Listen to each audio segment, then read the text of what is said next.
दोस्तों, कर्नाटक से कांग्रेस के लिए बुरी खबर है। कर्नाटक में जब से सरकार बनी है, डीके शिव कुमार को उप मुख्यमंत्री बनाया गया है, लेकिन उनके समर्थक शुरू से ही इस बात पर अड़े थे कि डीके शिव कुमार के नाम पर ही लोगों से वोट लिया गया, लोगों ने उनके नाम पर वोट किया, तो सीएम उनका क्यों ना हो। जबकि फैसला दिल्ली में हुआ और दिल्ली में आला कमान जिसको कहा जाता है गांधी परिवार, उस गांधी परिवार ने फैसला किया कि सिद्धारमैया सीएम होंगे। तभी से नाराजगी, गुस्सा चल रहा था, लेकिन डीके शिव कुमार को डिप्टी सीएम बनाकर कांग्रेस के आला कमान यानी गांधी परिवार ने उनको संतुष्ट करते हुए वापस कर दिया। और डीके शिव कुमार तसल्ली से उसके बाद वापस भी आ गए और दावा किया कि हमारी सरकार 5 साल चलेगी। सिद्धारमैया में उनका विश्वास है। यदा कदा इस तरह की चीजें आती रहती हैं, लेकिन कांग्रेस के अब विधायक दो दलों में बटे हुए दिखाई दे रहे हैं। कांग्रेस की ये जो कर्नाटक सरकार है, इसको लेकर बीजेपी का दावा है कि वो पहले से ही 2 गुटों में बटी हुई है। एक गुट सिद्धारमैया का है, दूसरी सरकार डीके शिव कुमार की है और दोनों में उठापटक चलती रहती है। ये भी खबर बीच में आई कि हालांकि पुख्ता खबर नहीं है, क्योंकि उस कमरे में तो डीके शिव कुमार, सिद्धारमैया और राहुल गांधी, प्रियंका गांधी वाड्रा बैठे होंगे जहां बात हुई है, लेकिन ये कहा जा रहा है कि ऐसा फॉर्मूला तय हुआ था कि 2.5 साल दोनों सीएम रहेंगे। सिद्धारमैया 2.5 साल सीएम रहेंगे, उसके बाद डीके शिव कुमार को सीएम बनाया जाएगा, ऐसा कहकर ये समझौता किया गया था। तो नवंबर में वो समय पूरा हो रहा है। आपको बता दें कि ये सरकार जो बनी थी, उस सरकार में 20 मई 2023 को ये सरकार का गठन हुआ, तो अब नवंबर में वो 2.5 साल पूरा हो रहा है। तो अब ये तय था कि भाई इसके बाद ये बदलाव होना है और ये और कोई नहीं। वहां सुर उठ रहे हैं कांग्रेस के नेताओं में, और भारतीय जनता पार्टी के जो नेता विपक्ष हैं, अशोक, उन्होंने भी कहा कि कर्नाटक में जो सरकार है 2 गुटों में बटी हुई है। आपस में इस बटी हुई सरकार पर, हालांकि जब डीके शिव कुमार से पत्रकारों ने पूछा, क्योंकि वो ये कहा जा रहा है कि ये 140 विधायकों के साथ दिल्ली में आए हैं, और दिल्ली में जब पत्रकारों ने उनसे बातचीत की है तो उन्होंने कहा कि देखिए, ये जितने भी विधायक हैं, अब वो सब जो विधायक हैं उसके बारे में बोल रहे हैं, कह रहे हैं सभी 140 एमएलए मेरे एमएलए हैं, ग्रुप बनाना मेरे खून में नहीं है। सीएम ने कैबिनेट में फेरबदल करने का फैसला किया है, हर कोई मंत्री बनना चाहता है, इसलिए उनके लिए दिल्ली में लीडरशिप से मिलना काफ़ी स्वाभाविक है, यह उनका अधिकार है, हम उन्हें रोक नहीं सकते और ना ही ना कह सकते हैं। सीएम ने कहा है कि वो 5 साल पूरा करेंगे, मैं उन्हें शुभकामनाएं देता हूं, हम सब उनके साथ काम करेंगे। सीएम और मैंने दोनों बार बार ये कहा कि हम हाई कमान की बात मानते हैं, ये उन्होंने कहा है। यानी हाई कमान जैसा कहेगा वैसा मैं करूंगा। अब कैसा कहेगा, गांधी परिवार के ऊपर है। पिछली बार भी राहुल गांधी, सोनिया गांधी, अब सोनिया गांधी तो कहीं बची नहीं, फैसलों में है नहीं, लोगों से मिलती नहीं। राहुल गांधी की जो चौकड़ी है वही फैसला करती है कि क्या करना है। कर्नाटक में यदि सरकार बचानी है तो डीके शिव कुमार से यदि कोई इस तरह का समझौता हुआ है 2.5 साल का, तो उसको मानना पड़ेगा। नहीं मानोगे तो आपको ये भी बता दूं कि भाई ऑपरेशन लोटस कह लीजिए, अब बाद में चाहे कुछ भी कह लीजिए, भारतीय जनता पार्टी भी राजनीतिक दल है, और राजनीति करना है तो राजनीति का एक फंडा है कि सेकंड लाइन पैदा मत होने दो। जैसा महाराष्ट्र में फॉर्मूला इंप्लीमेंट बीजेपी ने किया कि अपने विधायक भले ही ज़्यादा थे तो भी कम विधायक होने के बावजूद सीएम किसको बनाया, शिवसेना के एकनाथ शिंदे को। अपना सीएम नहीं बनाया, अपना त्याग किया। यहां भी अगर वो फॉर्मूला लागू होता है तो आपको बता दूं कि एनडीए के पास 81 विधायक हैं। कांग्रेस के अगर वो दावा कर रहे हैं डीके शिव कुमार के 140 विधायक सब मेरे साथ हैं, तो अब आप बता दीजिए, विधायक जो है अगर इसमें 81 एनडीए गठबंधन के मिल जाएंगे तो ये सब के सब, ये 221 संख्या बैठती है, जो बहुमत के आंकड़े से कहीं ज़्यादा है।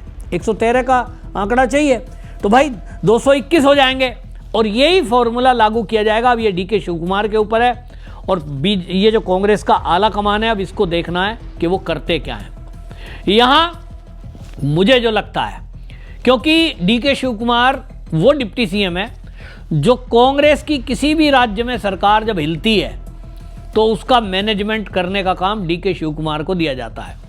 आपने देखा जब अशोक गहलोत और सचिन पायलट की लड़ाई हुई, उस दौरान में जब राजस्थान की सरकार की बात आई थी कि गुटबाजी की जाएगी, बाड़ाबंदी की जा रही है, डीके शिव कुमार वो आदमी थे जिनको जिम्मेदारी दी गई कि कांग्रेस के विधायकों को वो बाड़ाबंदी में, होटलों में रखें, खर्चा करें, सारा मैनेजमेंट उसने किया। अमीर आदमी है, पैसे हैं, ये बात अलग है कि उनके ऊपर केस वेस चलते रहते हैं, लेकिन मैनेजमेंट करने का काम इनका। इसी तरह कहीं भी कोई बात हो तो जहां खर्चे का मामला आता है, डीके शिव कुमार उस मोर्चे को संभालते हैं।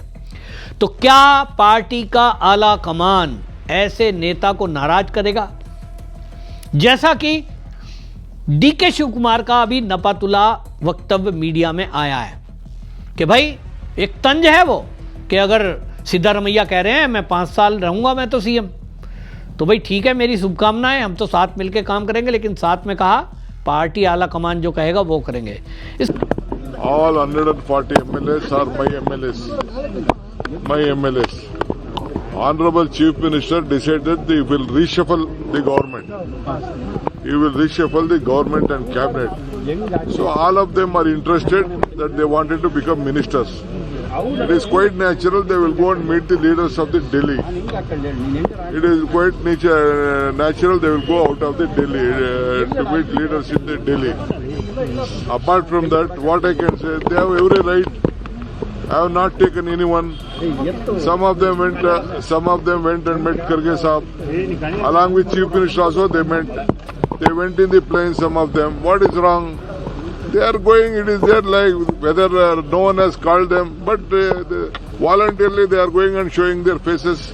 They wanted to show their presence that they are in the forefront and they can do work and they want responsibility. All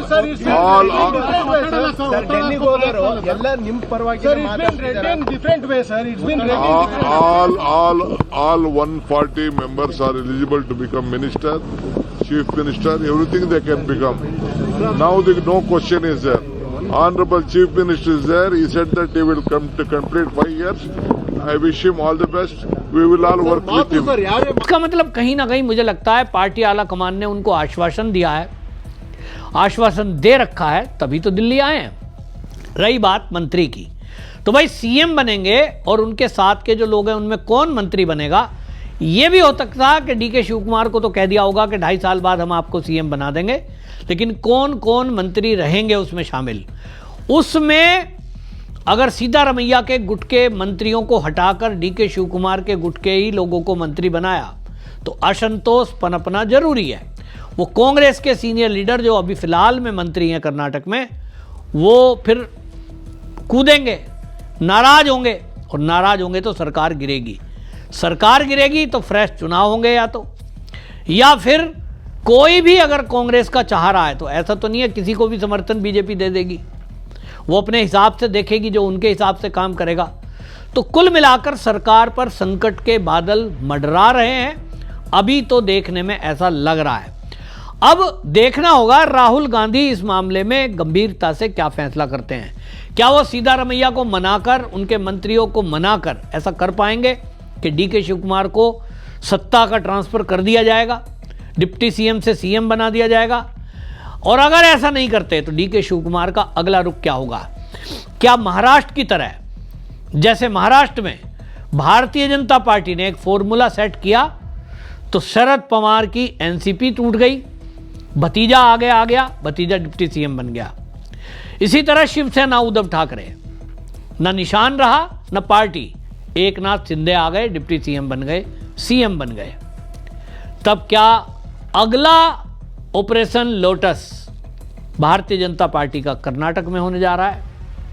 मुझे पूरी संभावना इसकी दिख रही है। अंदर के सोर्सेस जो हैं, जो कर्नाटक को कवर करने वाले पुराने पत्रकार हैं, वो ये बता रहे हैं कि ये होना तय मानिए। डीके शिव कुमार केवल सीएम पर नहीं मानने वाले हैं, अपने गुट के वो मंत्रियों को भी, अपने गुट के जो विधायक हैं उनको मंत्रालय भी दिलाने पर अड़ेंगे, ये पक्का मान लीजिए। और यहां कांग्रेस की सरकार गिर सकती है, इसकी संभावना ज्यादा है। अगला नंबर 1 राज्य का और आ रहा है, वहां भी इसी तरह कांग्रेस को आउट किया जाएगा। हालांकि वहां सरकार बीजेपी नहीं बनाएगी। हेमंत सोरेन झारखंड के ही सीएम है, सीएम रहेंगे, लेकिन वहां से भी आरजेडी और कांग्रेस को सरकार से बाहर किया जा सकता है। ऐसी मेरे पास खबरों में सूत्रों के हवाले से जो खबर आ रही है, यानी ऑपरेशन कांग्रेस मुक्त भारत, भारतीय जनता पार्टी का, जिसको किसी ने भी ऑपरेशन लोटस नाम दे दिया हो, असल में वो भारतीय जनता पार्टी का अभियान है कांग्रेस मुक्त भारत करने का। उसी कड़ी में अब नंबर कर्नाटक का है, आगे नंबर आप देखेंगे वो झारखंड का आएगा, और अब बंगाल तो बीजेपी अपने दम पर जीतने ही जा रही है। आपकी इस पर क्या राय है, कमेंट में जरूर लिखें, वीडियो शेयर करें। वंदे मातरम।